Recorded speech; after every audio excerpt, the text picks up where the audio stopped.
welcome to my video podcast, Become. And as you can see, I start out a little bit differently. I'm not in my office. Currently, I am in tropical Costa Rica. And today, May 30th, is my birthday.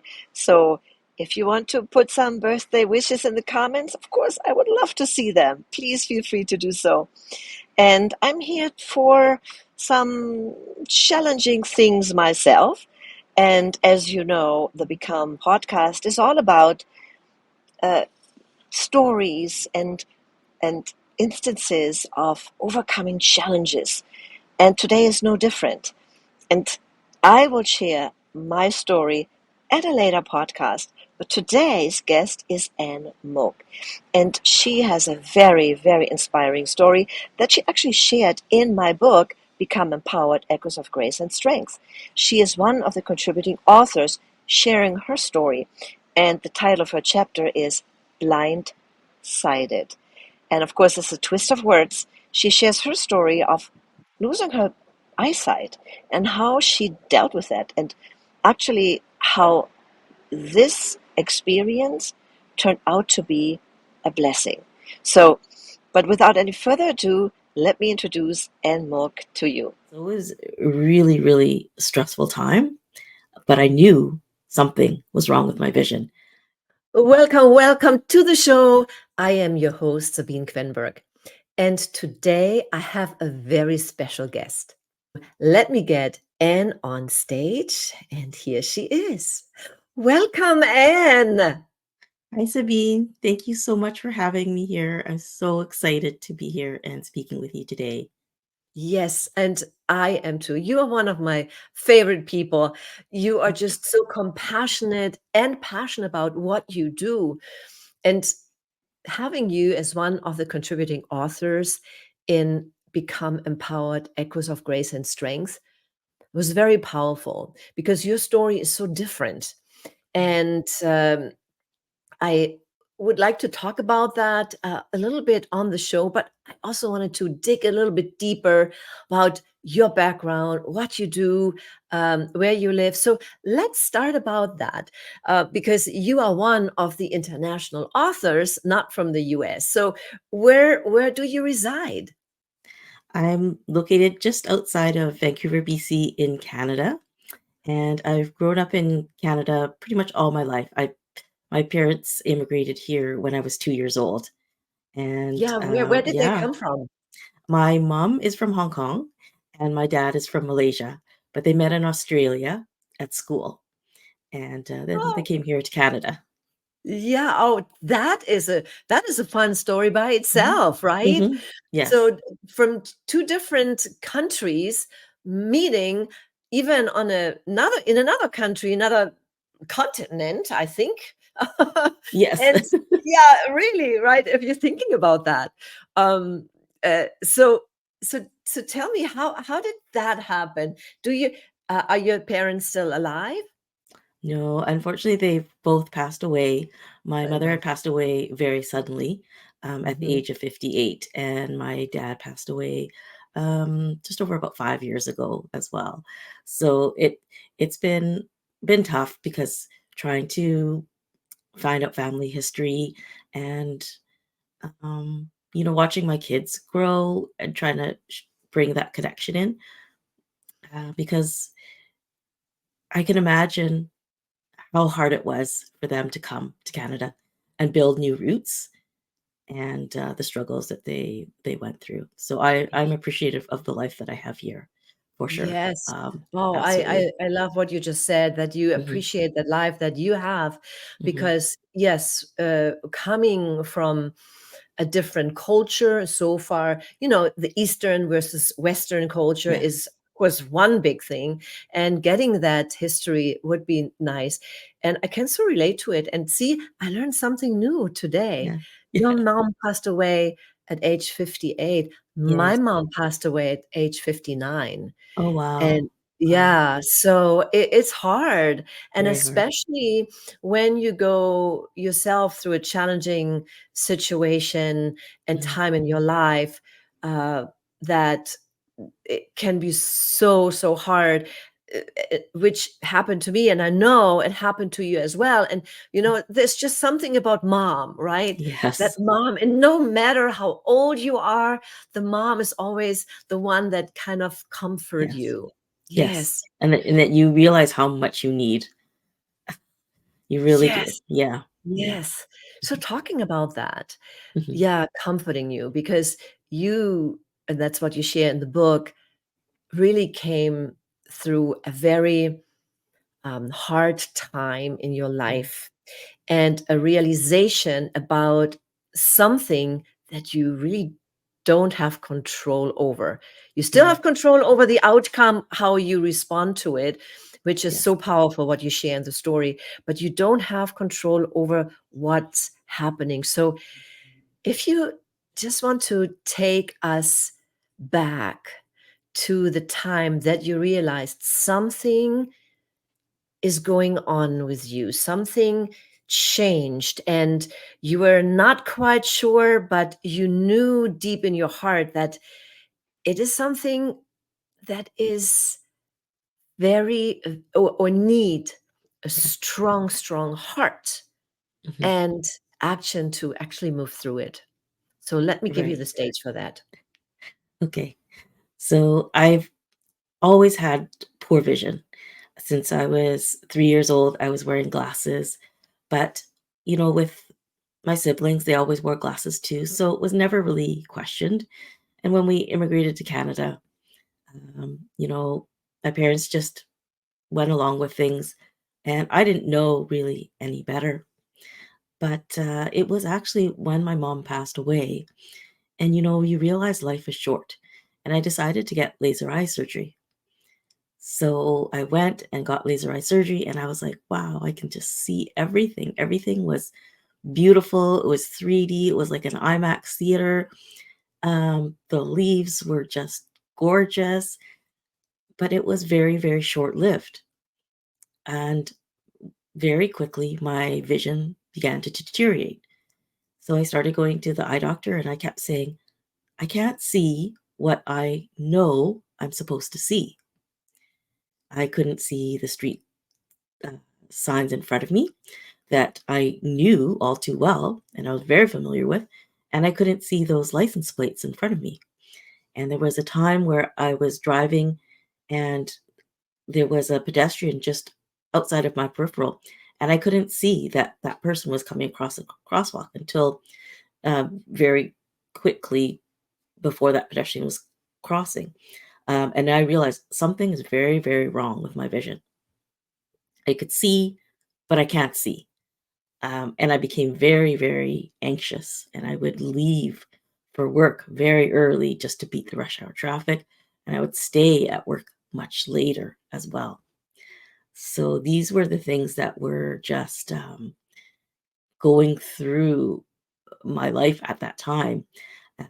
And also, my husband had a stroke at age 40. So I was the primary breadwinner at that time, and I was juggling two, three jobs. So it was a really, really stressful time, but I knew something was wrong with my vision. And on my own, I gave up driving. And that Wow. was the busiest season of my kids' lives because they were in swimming and hockey and taekwondo and everything. And we needed a driver. But I gave up driving on my own. Yeah.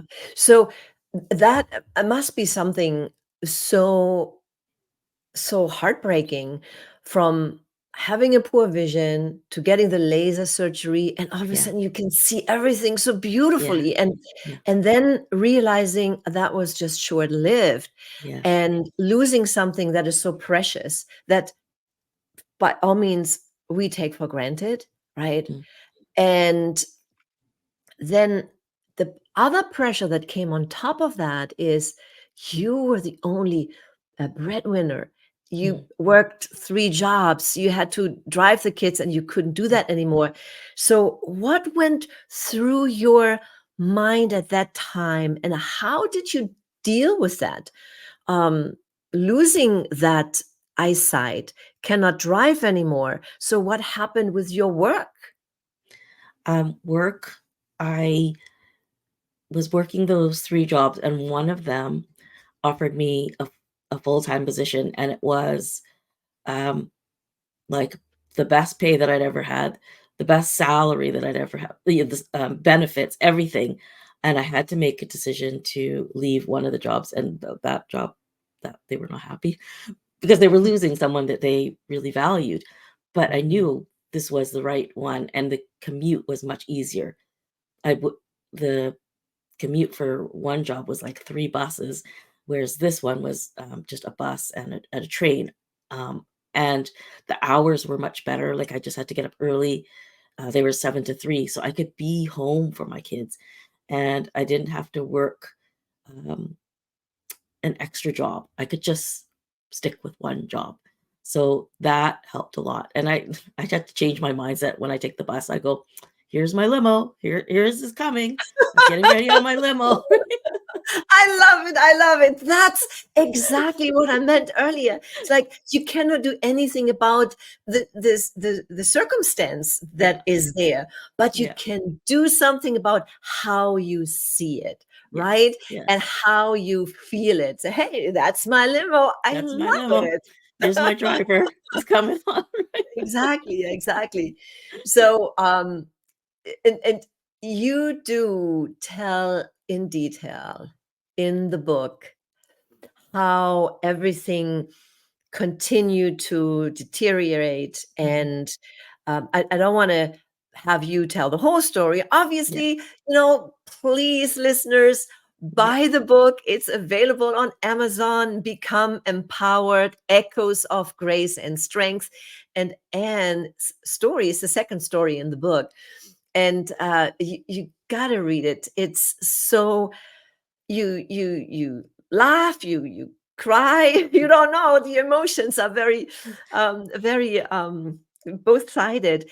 And what I would like to do now, and is you struggled with that, and obviously you are now at a point that you still can see a little bit. We have mhm, that conversation. For yes, those of you who are listening on podcast, I also have it on my YouTube channel. So tell us what your abilities are right now. mhm. So, a lot of people don't know that actually blindness is a spectrum. It's not black or white or, pure darkness. So actually 95% of persons with visual impairments can see something. So for me, it's light and shapes. It's very, very blurry for me. If I look close up, then I can see. So I can do a lot of my work very, very close up on my phone.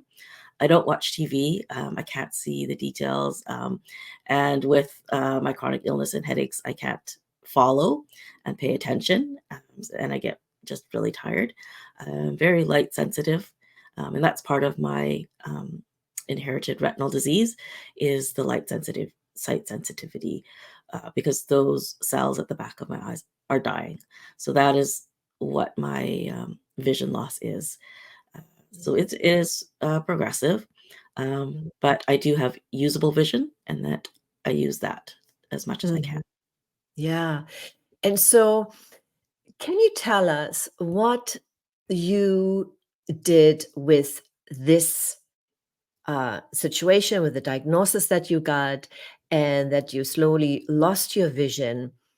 Now, I know many people perhaps give up hope, Yeah. and they just start maybe getting some sort of benefit and then just retiring Mhm. and just sitting at home and just feeling sorry for themselves. But that's Mhm. not you, Anne. I know that. You are the type of person who says, "Okay, this is what it is, but Yeah. what can I do with it?"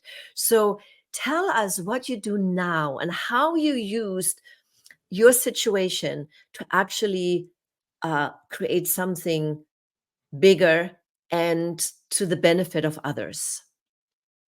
Well, was when I was working, I was offered orientation and mobility training using the white cane, and I took it up and I thought, yes, I'm going to use my white cane. But as soon as I got it, I froze. The stigma attached to it, um, I wouldn't use it. So I didn't use it for a long time and I really hid my disability. So in this time and space now, that's something that I want to bring representation to, that I never want anyone to feel that lost and feel that isolation. I want them to know that actually using your cane empowers you. And so I use my cane and I go out there and I just rock it. And I think, you know what, if someone's going to look at me, I'm going to give them something good to look at. So, um, I love it. I love your humor. It's just so beautiful. Yes.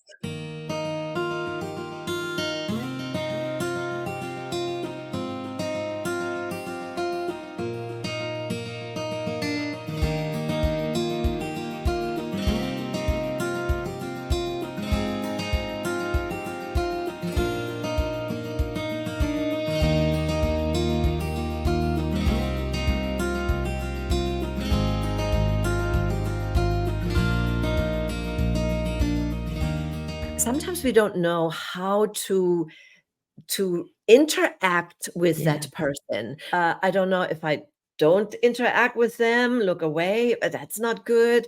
If I ask them, "Can I help you?" Maybe they take it the wrong way. So can you enlighten us what we can do to really make it a positive interaction? I think the first thing is, there are disabilities that you can see, and they're invisible disabilities.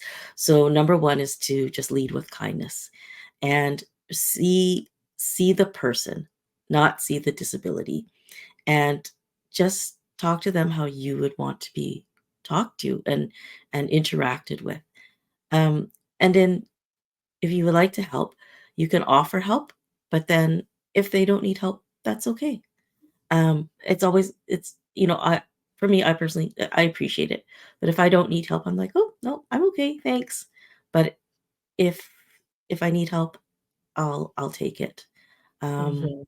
that's the one thing is just lead with kindness and patience. I think we all need patience because sometimes Yes. you never know what someone is going through. Mhm. And, we know so well if we went through a similar situation, we can understand it better. But if a Mhm. person does not, we try to. We always do your best. That's the best we can do, right? But Exactly. Yeah. if you lead with kindness, I like that what you said, and see the person, Yeah. but not the disability. Yeah. And that is, quite frankly, with everything and everybody, when we communicate with someone, see the the person behind the person. And by Mhm. that, I mean our higher self. Um, Yes. and Yes. that's what I with this podcast is we have to become the person we are meant to be to live the Yes. life we are destined to live. And Mhm. that is we all have goodness within us. Each baby is born Oh, innocent, you know? perfect. Yes, yes, Yes, yes. and sometimes we have to go back to that state or see that person as that Mhm, innocent person. Now, of course, we know life happened, and that mhm. oftentimes changes the person, how they act and interact in this world. But when we see a little bit behind appearances, even Yeah. if it's a person without disability, Mhm. and try to be more compassionate, and that's maybe, and I'm just saying maybe, an in to having or starting a conversation and maybe seeing the other person on a different level, Yeah. thus meaning you maybe come to an agreement. So I love what you said, lead with kindness and see the person. Mhm. So what do you do now? Um, I know we both met uh, through we actually meet on online through social media, But we had one thing in common. That was a TEDx talk, and I was going through the time preparing my TEDx talk, and you were about to give your TEDx talk, and we started interacting, and then we lost track a little bit, but then we came back and said, "Oh my gosh, I love what you do. I love your story, and I wanted to have you on my podcast." And that actually led to something even Yes. bigger, Yeah. becoming a co-author of our book. And look where we are now. You Yes. are at the on the podcast now. Yeah. So yeah, sometimes those things happen. But tell us what you do now and where you find your purpose and took what life gave you. And I mean, this is so overused, but basically you made lemonade out of lemons. Uh, So yes, yes, yes. so tell us. Um, with my chronic illness and vision loss during the pandemic, I had noticed that there was such a difficulty with web accessibility for the blind and visually impaired community. We were all ordering online, but websites were inaccessible. Social media is really inaccessible too. And small businesses were struggling. So I really wanted to find a way to help. Even though during my illness, I had been bedridden for about 8 months, I wanted to find some way to make a difference. So I created an Instagram account and I wanted to learn more about accessibility. So I wanted to challenge Instagram to make it as accessible as possible. And I chose Instagram because it's a visual medium. I can write and I love words and I can describe. So that's how I started and plus I love to shop still. That doesn't change for me. So I would shop and support the small businesses and then I would tag them and I would do the image descriptions and so that I could just bring the sighted and the visually impaired community together. And that just kind of grew and grew and grew and grew. And it has led to blog posts and partnerships and a TEDx talk and here being an author with you, Sabine, and really just saying yes to opportunities, yes to risks, and the path has literally just opened up for me, and really just embracing who I am, embracing my disability, embracing my heritage, embracing everything about myself has lifted the weight off of me so that all of this can come and that I can also help others at the same time. So I feel like my life is so much more richer and so much better now. Ah, everybody, when you listen to this message, my life is so much richer and better now. And when you can say that in the midst of illness, um, disability, and we haven't talked about that, but you just touched on it, that it's not just that you have a vision loss, but you also have those chronic headaches, and that sometimes let you just um, you know be quote unquote paralyzed. I mean by Yeah. that meaning just bedridden, right? You have to Yes. just lay down. Yeah. uh, uh, I cannot even fathom how to deal with that. But Mhm. you saying in the midst of all, you Mhm. feel you are on purpose. And Yes. sometimes it's hard to grasp, to think about, oh God, why do you give this to me? Right? Yeah. That Yeah. why me? Why me? Why me? Ooh. Yeah. And I don't want to make fun of it because it is a hard situation. Mm. And what you did is so beautiful, Anne. You took Thank you so something much. so tough and turned it around and felt or feel now that your life is enriched. Through the last few months working together, what was your biggest takeaway, or what did you learn going through that process working with me on the book and in general? I found you very organized and easy to work with. I really like the monthly check-ins, the author check-ins. That helped a lot. Just the communication was really good. I didn't find any issues. I was just like up to date. I knew what was going on. And I just found it very easy. And now that we're at the launch, having all those marketing materials helped me a lot because I was just like, I've just been overwhelmed with so much other stuff. Mhm. So having those materials has been super helpful. So now that I'm kind of like back at home and getting into things, and then I can like focus more on the book and pushing that out. But um, and I think the community that you built is incredible. Like, the ladies are fabulous. If you can give someone one piece of advice that may go through a similar situation or just something totally different, but it's still very, very hard or taxing on a person, what piece of advice could you give them? I think the biggest piece of advice is acknowledging it, number 1, and then looking at it through a different lens and a different perspective, and that will really, really help you and guide you forth. Um, with the chronic pain, I live in the low pain moments. I acknowledge the pain. I know there's pain. I know it's not gonna end. I know, there's no cure, but I choose happiness, and I choose to live in the low pain moments. So that's my, change in lens and change in perspective. Beautiful. And I know there's a wonderful statement. I think it's from Dr. Wayne Dyer when he says, when you change the way you look at things, the Mhm. things you look at change. Yes. Yes. And that is so beautiful what you just said, and such a testimony to that statement. And I can just invite everybody to, if you find yourself in a situation like that, just change the way you look at it, and then it will Mhm. change. It will So, change.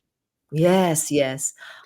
And thank you so, so much for being here today. And I will make sure to put your information in the show notes and the description so people can get in touch with you. I will have your Instagram there, and if they want to get in touch with you, is there one last thing that you want to share, what you're working on, or anything for that matter? I have exciting news coming out in May, around May 16th or so. So stay tuned. Yeah. But Yes. you know what? Just be open to possibilities. And it's amazing. Sometimes the things you dream about, they can actually turn out to be better than you can ever imagined. Mic drop. Thank you so much, Anne, and Thank I you. wish you all the best, and I can't wait to hear all about it on May 16th or Yes. around that date. So Yes. thank you for being here. Thank you so much, Sabine. I love you. Thank you.